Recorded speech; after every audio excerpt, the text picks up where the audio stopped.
கர்த்தருக்குள் பிரியமானவர்களே, பிப்ரவரி 2. இன்றைய பனித்துளிகளின் தலைப்பானது நடக்க வைக்கிற தேவன். வசனம் ஈசாயா 43வது அதிகாரம் 2வது வசனம். நீ அக்கினியில் நடக்கும்போது வேகாதிருப்பாய், அக்கினி ஜுவாலை உன் பேரில் பற்றாது. ஒரு சிறுமி கயிற்றில் நடப்பதை ஜனக்கூட்டம் வேடிக்கை பார்க்கின்றது.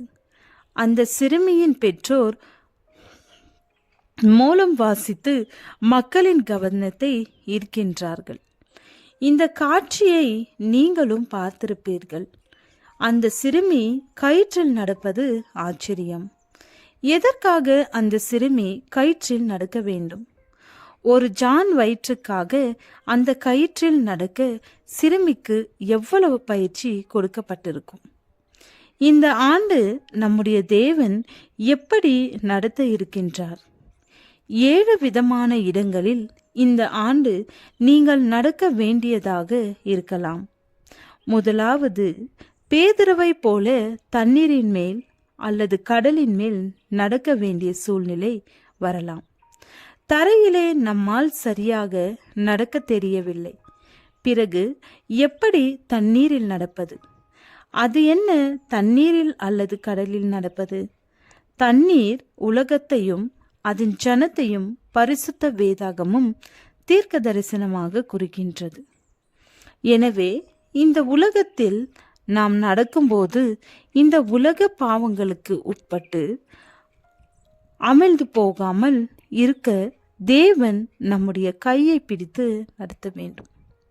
இரண்டாவது, இந்த ஆண்டில் சில வேளை சிங்கத்தின் மேல் நடக்க வேண்டியதாக இருக்கலாம். அது என்ன சிங்கத்தின் மேல் நடப்பது? சிங்கம் என்றால் சத்ரு கர்ஜிக்கிற சிங்கம் போல வருகிறான். அவனை மேற்கொள்ள வேண்டுமானால் தேவன் நம்முடைய கையை பிடித்து நடத்த வேண்டும். மூன்றாவது, இந்த ஆண்டில் சில வேளை அக்கினியின் மேல் நடக்க வேண்டியதாக இருக்கலாம். அது என்ன அக்கினி? அக்கினி என்றால் சோதனையை குறிக்கும், உபத்திரவத்தை குறிக்கும். இந்த விதமான பாதையை கடக்க தேவகரம் அவசியம். நான்காவது, இந்த ஆண்டு மரண இருள் பள்ளத்தாக்கில் நடக்க வேண்டியதாக இருக்கலாம். அது என்ன மரண பள்ளத்தாக்கு? நம்முடைய அன்பானவர்களை இழக்க நேரிட்டு துயரம் அடையலாம். அப்படிப்பட்ட சூழ்நிலையிலும் கர்த்தரின் கரம்தான் நடத்த வேண்டும். ஐந்தாவது, துன்பத்தின் வழியாக இந்த ஆண்டு நடக்க நேரிடலாம். ஆறாவது, அலங்கத்தின் மேல் நடக்க வேண்டியதாக இருக்கலாம். ஏழாவது, கண்மலையின் மேல் நடக்கிற அனுபவம் வரலாம். எந்த சூழ்நிலையிலும் தேவன் தம் கையை பிடித்து நடக்க பழக்குவிக்கிறார். ஆமீன். ஜெபம்.